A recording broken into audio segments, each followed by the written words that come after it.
Right, guys, welcome back to Screentalk. Now, I haven't done this series in a long time because there's no I've really wanted to talk about. Except today, guys, we went and watched the Stitch movie the other night.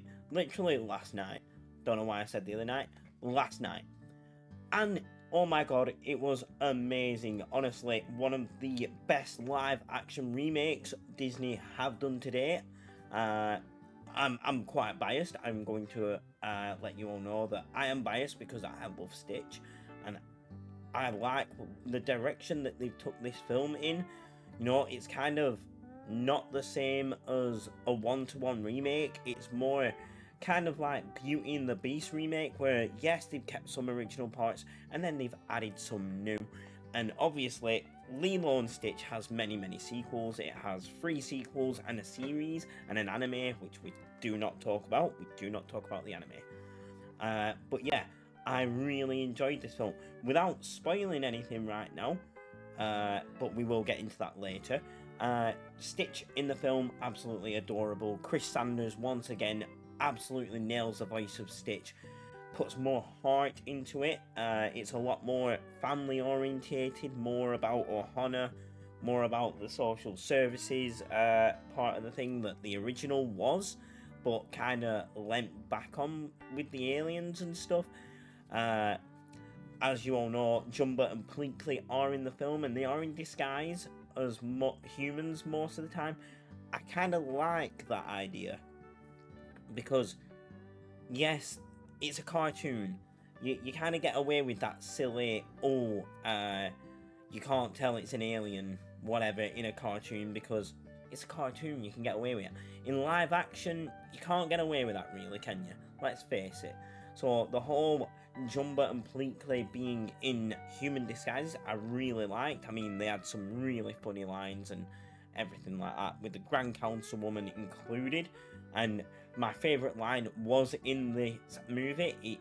It's the where he breaks out of the council ship and they're like, yeah, he took the red one. Favourite line from the original, because it just shows that Stitch isn't like the others. He wants to be different. He wants to be a menace. He wants to be everything. There are some bits that are shot for shot. Literally, the surfboard near enough. The surfboard scene, there's a little difference in it. The landing scene, the crash where he pops up and he's like, ha ha ha ha ha. That's different. That's the same, sorry. He does get run over, not by a truck, and he doesn't, and he meets the frog as he does in the original, and he's like, chop, chop, and everything, but he doesn't have weapons in this one. It's really, there is a lot of differences, but I think they nail it. The theme of this movie is literally family. Family is everything in this film, and that is what the original was about. It's just, it was hit with undertones because it was a cartoon. You didn't feel it as much because it was a cartoon. In this one, they kind of had to go, this is live action. We have to take some bits out, keep other bits, and make sure that it still works. And we still have that theme from the original, which is the whole LILO could go into social services if Nani doesn't step up her shit and stuff like that. And that is what I love. I mean, it's the whole reason Nani gets her act together in the first one. Like, she doesn't know how to handle LILO. She's not a good mum. She's learning as she goes. Everything like that. And I think it's very important this day and age that a film like this can actually teach you that you don't have to be perfect. You don't have to have all the answers when being a parent. You are allowed to make mistakes, and people will give you that lenience when you do make them mistakes. And coming from a single dad now, that means a lot, because yeah, you do make mistakes as a parent. I mean, even in that film I was thinking, man, I shout at Millie a lot. I know I do, because I'm always on top of her. I want her to be the best. I want her to be the best person she can be. Don't want her to be like me. I don't want her to be like a mum. I want her to be better than both of us. So I'm trying to keep her on that track where she knows what she's doing. She understands all that. And honestly, it's very hard. Very hard. But this film hammers home that point, and obviously there is no Gantu, and I'm so glad, because the references and Easter eggs they put into this film without Gantu, I absolutely loved. And let's face it, in the original, Jumba was a villain. It's just, in this, he is the villain. And that is what I like. They kind of keep the original scenes where Jumba's in the house and all that lot. And yes, but we all forget, Jumba was a villain in the first one. And because it was cartoon, it was so easy to trick him, like, oh, yeah, they had a conversation, and completely like, wait, that's it? And he's like, oh yes, he's very persuasive, and everything like that. And that's it. That's how that issue is resolved in the cartoon, where that wouldn't really happen, let's face it, would it? And the whole Stitch being a dog, everyone can tell he's not a dog. You know what I mean? Where in the cartoon, you could get away with it, because dogs were all different kind of colours and everything. And I just loved it. Absolutely loved it. I'm going to see it again. Definitely. Definitely going to see it again. Now is spoiler territory. So if you don't want this film spoiling and you haven't seen it, turn off now. And if you want to hear the spoilers, well, first of all, Jumba is the main villain. We all know that's not a spoiler, that was revealed already. Gantu isn't in the film, we all know that. The whole point of this film was that we do know that LILO's mum and dad have died. Now, in the original, we get that feeling, but they don't hammer it home as much. In this one, they hammer it home. LILO and Nani was left behind. And that is kind of the theme that Nani is going with. Like, yes, we were left behind. Ohana does mean family, no one gets left behind or forgotten. But we were left behind. And she kind of says that to LILO. And it's important, that bit, because it shows what headspace she's in. And everything like that for this movie. We get all the themes of Nani looking for jobs, getting fired because of LILO and Stitch. Stitch in this movie, terrible. Like, he's such a bad boy. I love him. Like, it's not terrible, like, oh my god, he's so bad. It starts off, we crash land, you know, you get the whole alien council thing, and he's like, yeah, whatever, Stitch, can you prove your gun? And he's like, your mama guista, and all that lot. And they all they all spew, and he's like, so naughty. Everything like that. Yes, he gets locked up. Gantu doesn't put him in the pod, doesn't take a sample for the guns. They just instantly lock onto his DNA signature. He still spits on the guard and gets out and takes a red police cruiser, as I've said. But when he crash lands on Earth, Bruno Mars starts playing, and he invades a wedding. It's amazing. He farts in the drinks and everything. It's just a great little scene showing how chaotic Stitch is. And everything like that, and it is so fun to watch. Millie and myself were laughing. I was hoping that she'd do this video with me, but she's not doing. And you will see, like, below pictures from the movie, trailer footage, everything like that. It's all running below, you know, just for your entertainment. But the whole thing of Jumba being and Pleakley being in disguise, I love that, because it lets them get away with a lot more, you know.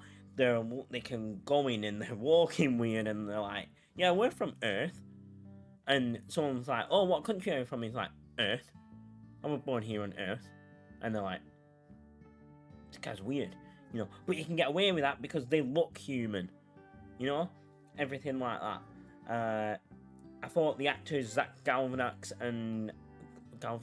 or whatever he's called, and the other guy who played Pleakley, fantastic, absolutely fantastic. LILO's actor nailed it, absolutely loved it. Nani's character was good. David, a bit weird in this one. I still like him. We get original Nani from the original series as I think it's David's auntie or David's mum. We get Cobra Bubbles. Don't like Cobra Bubbles in this film. In the original, Cobra Bubbles was the social worker. Now, I might be getting wrong here. I think the new social worker might be the old Nani. I can't remember. But the old Nani voice actor is in this film as live action, and I think that's brilliant. But yeah, let's talk about Cobra Bubbles for a second. In this, he works for the CIA. Now, yes, we do get that in the original, but in this, he isn't the social worker that is coming after LILO and Nani. He is literally a CIA agent who then tacks himself onto LILO and Nani's case because he finds Stitch. Kind of like it, kind of don't. He's not in the film much, so it doesn't bother me. You know what I mean? It's throwaway lines. Jumba, I really, really like his design. Love it. Like I said, you can't make them look like the cartoon, but they kind of make Pleakley look like the cartoon. But Jumba looks a bit weird, but I kind of like that from Jumba. And his lines in it like, oh, humans are so petty, you know, their attachments are so predictable, they shoot something and LILO steps in and he's like, see? And all that lot, and shooting Pleakley with poison darts and dragging him across roads, everything like that. Stitch hot-wiring a car and driving to the edge of the island, and LILO being like, yeah, there's no big cities, it's just water, and he's like, ah, and starts freaking out. Stitch drinking a lava lamp, everything like that. Spraying him with water. So much fun goes on in this movie that it's just hard to pack in. But the big thing that they put in what wasn't in the original is 627. Yes, they name drop Leroy in this movie. Basically, Jumba captures Stitch and he puts him in the big red ship that crashes at the end of the first one. Yeah, it is, isn't it? Jumba's ship is the one that crashes, and then because that also happens in the second one, so I'm not too sure. But yeah, the big ship crashes in this one, but Jumba takes Stitch to that ship and captures him, and he says, oh, you know, seeing you with that girl has made me realise you're not as destructive and carefree as I'd like, but you will be when I turn you into 627. And as we all know, the film Leroy and Stitch, Leroy is a red Stitch 627, and it shows that on the screen that he would turn him into that, and we get references to all the other experiments, including Angel. We see Angel's little silhouette on the screen, and my daughter was like, it's Angel, and just hearing that was amazing, because I like how they took elements from the other films, like Stitch glitching and saying stuff like that in the film, from Stitch the movie, references all the other experiments, everything like that was in this movie, and it's kind of can be a one and done thing, and it would be amazing. But guys, I do recommend that you go see this film, and I give this film a 10 out of 10 because I love the originals. I love the series. It means so much to me that my daughter loves it as well, and it made her cry. Everything like that, you know. The ending, Nani carrying Stitch underwater, because it made no sense in the original. Stitch gets heavy when he's in water, yet David was able to swim with him. In this one, it's not possible. No one can lift Stitch above the water because he gets heavier and heavier. That is staying true to the character, and that's what I love.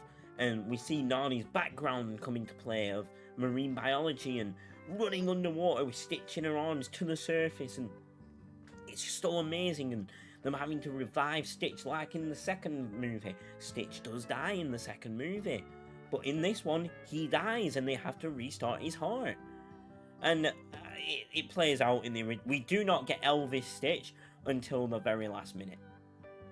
That is diabolical. That is the only thing I was angry at, that we didn't get Elvis Stitch until the last minute, but they still showed him, so I kind of let him off the hook. We kind of get like the song, the burning love, whatever, at the end. Well, it's showing how they're moving on and who the family is. LILO actually goes into foster care in this movie though, and it's the neighbours that adopt him, David and all that lot adopt him, and Nani still gets to see him, and Nani goes to do her marine biology, showing that family is strong when they stick together, and that blood doesn't mean family. Family is the people you want to be your family. Or Hana. Nobody gets left behind or forgotten. And the line that got me that they kept from the original is, can Stitch say goodbye? And he goes, who are these people? And he's like, this is my family. It is small and broken, but good. Yeah, still good. And that got me. Wow. Amazing to see it in live action. Loved it. Like I said, 10 out of 10. I will be seeing this movie again. If you haven't seen it, guys, go watch it. And I hope you have enjoyed this video of Screentalk. I know it's weird from the other videos I kind of do, but yeah, it's just one for the 80s, guys. Go watch this film. I dressed up as LILO. Sorry, as Stitch, and my daughter dressed up as LILO, as you see below. And we enjoyed the heck out of it. So go watch it, guys. Smash like, subscribe to EverythingStev, and stay tuned for live streams coming soon. Thank you, and goodbye. I won't stop till I wear the crown.